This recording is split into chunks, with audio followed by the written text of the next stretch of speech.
All right, in this Knife Thoughts video, we're looking at a Benchmade. I haven't had as many Benchmades as, Spydercos and things like that, so haven't featured them as much on this channel.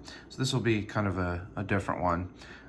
But as always, don't forget to check out my website and blog at knifethoughts.com and my social media. Mainly I post on Instagram and Facebook, both at Knife Thoughts. So definitely check those out. And I got this knife from Smoky Mountain Knife Works. It was part of their sales for Black Friday, Cyber Monday, and seemed like a pretty good deal, so I went for it. And this is a collectible copper coin that came with it as kind of a freebie throw-in.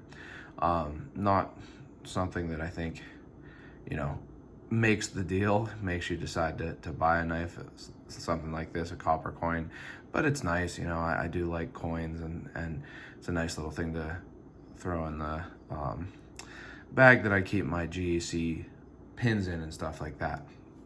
But let's get to the knife. So as you can see, this is a number 550 BKSN s30v Griptilian. So it comes packaged like all Benchmades in a box, classic blue and gray box. Inside, the knife is in a kind of a microfiber type bag. Has the use and care manual, which also goes over the warranty, which if you're watching this, you probably know that Benchmade is known for having a really good warranty. And then this is the knife. And they always come with this Axis lock insert thing, genuine Axis mechanics. And the Axis was one of the biggest drawing points, Axis lock was one of the biggest drawing points for Benchmade, aside from their warranty for a long time. But the Axis lock design patent expired in 2016, so a lot of other companies have been using similar designs. Benchmade wasn't really the originator of this type of lock, but how it was applied with a crossbar and an omega spring. They were able to get a patent for it, but that has ran out, so there are other companies making knives with locks like this. And then it talks about the fact that this comes tip up, right hand carry. So let's look at the knife. This is, like I said, the Griptilian, and the Griptilian family is Benchmade's flagship model. So they've had this knife, or this family of knives, for a long time. They have both a mini and this version, the large version. The mini has a just under 3-inch blade, and the large has a just under a 3.5-inch blade. There are a lot of different combinations of blade shape, handle color, and steel that Benchmade has made. This one is what they call a Sheepfoot. This is really kind of a modified Sheepfoot. Traditional Sheepfoot would have a straight edge, like this one came. It's not 100% straight because of use and sharpening, but a traditional Sheepfoot has a straight edge. They call it a modified Sheepfoot because it has this rounded downward turn towards the edge from the spine. So this is the Sheepfoot version, but they do also have a drop point version and a Tonto version. I think all three are really, really well done designs for the respective blade shapes. This one is my favorite. I think it's very, very utilitarian. It reminds me of the Chris Reeve Insingo blade design compared to their drop point. And the drop point is a really classic drop point, has a little bit more of a pointier tip, and then the Tonto is a nice Tonto also. But I think this one is my favorite for utility, but mostly I like that it has the opening hole. The other two blade shapes have a thumb stud, and I've read that Spyderco and Benchmade came to some kind of gentleman's agreement allowing Benchmade to use the round hole, which is a trademark of Spyderco, on this particular Griptilian knife. And I do like it. I think it is my favorite opening mechanism, the round hole.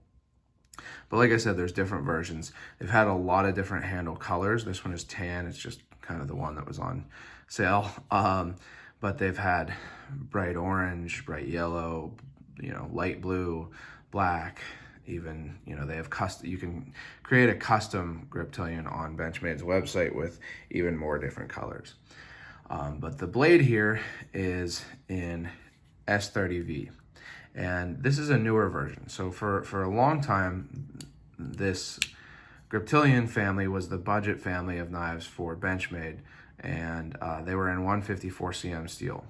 154 cm steel is a steel that was used a lot by production companies for a long time, and it's still used by some custom makers along with CPM 154, but it's been kind of left behind by the production knife market, especially, above $50. So Benchmade first made kind of a premium version of the Griptilian with, rather than what is an injection molded plastic, very similar to FRN handles, it had milled or sculpted G10 handles and then a 20 CV blade. 20 CV is one of the M390 equivalents. It's pretty much the same thing as M390, so it's a higher end steel for sure than 154 or CM, and even than this. But the thing with those was they were no longer really a budget knife at that price, even relative to Benchmade's general pricing. They were up with the other more high-end, long-standing designs, like the 940 and things like that. So after that, Benchmade introduced these newer budget versions, which have the s30v rather than the 154 cm. And I'm not going to get into either of the controversies surrounding Benchmade. I have done videos on both of them, really, whether they're heat treating these steels hard enough or what they do with their grinders. But I like s30v steel a lot. It's a steel that I've used a lot, and I know at least on Spyderco knives, it's heat treated really, really well. It holds an edge well. It's tough enough for normal use, and it has good corrosion resistance. And I honestly just trust that with a steel like s30v that's been around as long as s30v has, Benchmade is going to heat treat this to a reasonable hardness and a good heat treat. The thing with this one, as you can see, this blade is coated. You don't have to worry about the corrosion resistance as much. It's a DLC type coating. It has a kind of a matte feel, but it's not rough enough that it would affect cutting. It's nice and smooth despite being matte, and I like the look of it. It looks nice, especially with this tan. Gives it kind of a working look to me. Mine seems to have come with a good edge, and just I think a good upgrade to the budget Griptilian, especially being that it's not a super low price knife for being Benchmade's budget flagship model. So as for this knife compared to other knives, I'm going to compare it to a few things. You already saw it with a Gradation Cutlery 15, which I show mostly traditional knives, so you might be more familiar with this. But then another really good kind of working budget knife is the Gradation Cutlery number 71 bullnose. So you can see the Griptilian is a good bit bigger than even the bullnose. And this is the large Griptilian, so I wish that I had the Bull Buster, the 21, the larger version of this to compare it to, but I don't. And then we'll compare it to a lower end budget knife, also a really good knife, the Rat One. So again, the Rat One has a large and a small version. You're going to start to see a pattern here. The Rat One has a large and a small version, and they're really similar in their sizes to the Griptilians. You can see that the blade shapes are about the same length. The handle's a little bit longer on the Rat One, and the blade might be a little longer also, but about the same cutting edge. So, both really good using knives. The Rat One is around usually under $30, whereas the Griptilian, the normal price is I think around $115 on these, $110. I got it for significantly lower than that because of the sale. So I think at the price I got it at, it's a really good deal. And then finally, another flagship model, which I already kind of pulled out here, is the Spyderco Endura. So Spyderco has a really similar kind of competing line in the Endura and Delica family. They are similar in that they have this injection molded plastic handles. They both have some traction. I think that the traction is better on the Spyderco, but it's a less obtrusive on the Benchmade, and there's more jimping on the Benchmade. The Spyderco, the Endura, is actually a good bit bigger, or longer at least, than the large Griptilian. Maybe about a ½ an inch on both blade length and handle length. So, you know, definitely a little bit of a longer knife. And the Delica is also a little bit bigger than the mini Griptilian. One thing to note is that so far, Spyderco has done a lot of exclusives and sprint runs and special versions and stuff of the Endura and Delica in different blade steels, but they haven't upgraded it from VG10 yet. Now the thing with that is VG10 is a good steel. I would say that it's probably around the same level as 154 CM, but I like VG10. It's fine with me. I think that if they did up this to s30v or something like that, it would bring it closer to, you know, the pricing of the Griptilian. Maybe still probably a little bit less still, but I'm not sure that Spyderco is going to do that soon. One thing that they did do that kind of gives a little bit of competition to the Benchmade Griptilian family is they came out with the I'm forgetting what it's called now, actually, the Andella. It is it's a middle ground, as the name suggests, between the Endura and the Delica. It's just halfway between the two in length. So if you're looking for something kind of between the big and the small of either of these, the Andella is probably a good bet for you. Now, like I say, the normal pricing on the Griptilian is a good bit more than the Spyderco, but part of that, there's two big reasons for that. One is that the Spyderco is made in Japan. Not that Japan doesn't make really great knives, but the Benchmade is made in, where is it? USA. So it's going to be more expensive for that reason. The second reason is Benchmade, I think, tends to charge more just because they do have a warranty that is a little bit more, I guess I'd say, generous than Spyderco's. I think Spyderco is working on changing the perception of their warranty. I have to say, although I have more Spyderco's than Benchmade's, and I like their designs a lot, I have had better experiences with Benchmade's warranty. And I'm going to be doing a comparison article and video on warranties for modern knives, Benchmade, Spyderco, Kershaw/ZT, and then also on traditional knives. So if you're interested in warranties, definitely, you know, subscribe to the channel, subscribe to my website, and keep an eye out for those. But that's why the Griptilian is a little bit more expensive than the Spyderco, and the s30v gives a little bit more justification to that also, now that they've changed the steel on these Griptilians. Moving on to, I guess I have one more comparison. I got this one out mostly because the handles are kind of a little bit similar looking. This is the ZT 0561, significantly bigger knife, kind of a different use. This is like a purposefully overbuilt type, really thick bladed knife. This one, very capable knife, but not purposely overbuilt.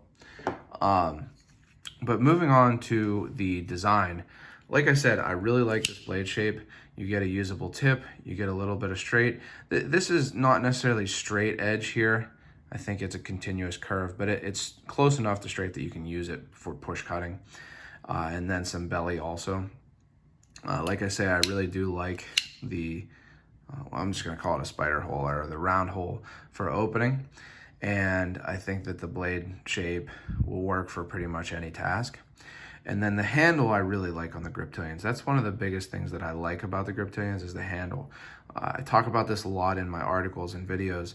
I really like a simple handle design. I think the simpler the better, the more ergonomic it is. So you can see it's just a nice simple curve and a curve on the back, and it makes it so that, I mean, it's just very comfortable in the hand. You can grab it like this, which is a very common way to use a knife. You can get the hammer grip. I don't use knives like this as much, and it's comfortable in a pinch grip also, and even a reverse grip, which I pretty much never use knives in that grip, but just a very comfortable handle. The jimping is interesting. There's jimping on the blade spine and the liners, but it also has this molded jimping on the plastic, and that's actually pretty effective jimping. It's not bitey in a negative sense like sometimes metal jimping can be, but it does give some traction to your hand, so it's kind of effective at, you know, giving a little bit more purchase for your hand. And I've never had a problem with the Griptilian handles like crunching in when you use it. Some people have complained about that on the bug out. It's a thinner knife and, you know, a lighter knife. I've never had anything like that. I don't have any problem with FRN or Neural GTX, which is what Benchmade sometimes calls this, or general injection molded plastic. I think that it's a very strong handle material. I've used knives with these handle materials really hard without any issue. So I have no problem with this as a handle material. And as you can see, it does have nested partial liners. The axis lock requires at least partial liners. So you're always going to have at least a little bit of a liner. And you can see that it does go down to about here. So it has some liners if that, you know, makes you feel more comfortable using it hard. And it has phosphor bronze washers, which I like. Generally, you know, easier to maintain than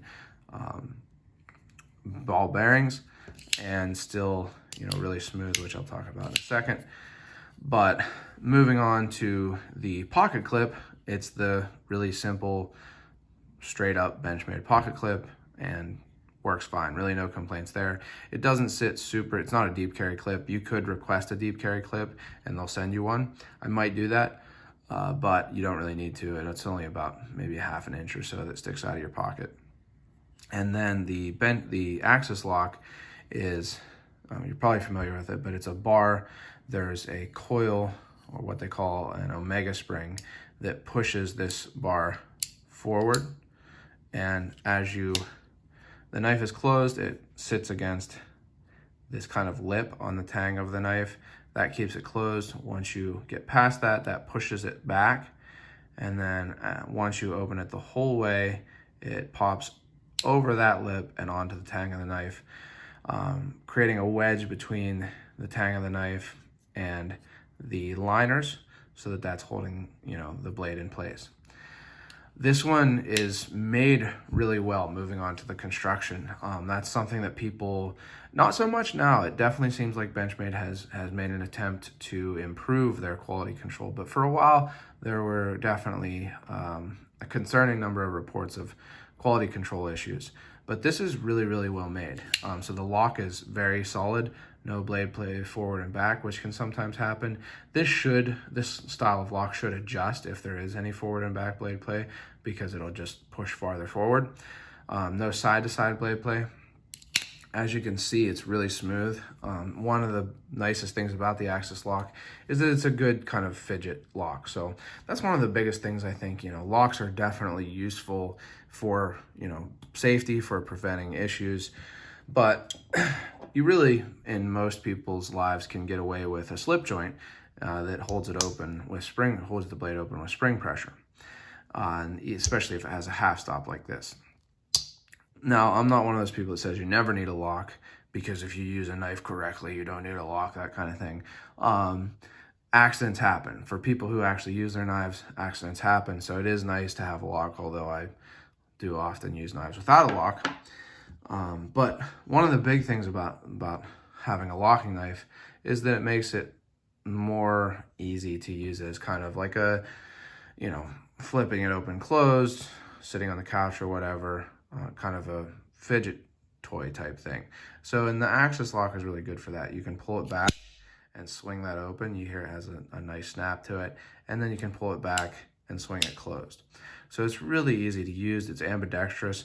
Now, there are sometimes you see reports of people's axis omega springs breaking, and it seems like that is more likely to happen if you pull back on one side rather than both at the same time. So I pretty much always pull back on both sides of the axis lock. I haven't had an omega spring break. I've seen reports of it. I think that if this knife is going to fail, it's going to be because of that. And I do think that it's more likely that an omega spring will fail than, you know, a liner lock will fail or a back lock will fail. So I don't think that it's likely. I don't really think it's a concern. I haven't had it happen, but I think that it is slightly more likely than those other locking styles. And if it's going to fail, it's going to be because of the omega spring. So I always pull both sides back at once. But it is really smooth. You can, you know, nice and slow open it with your thumb.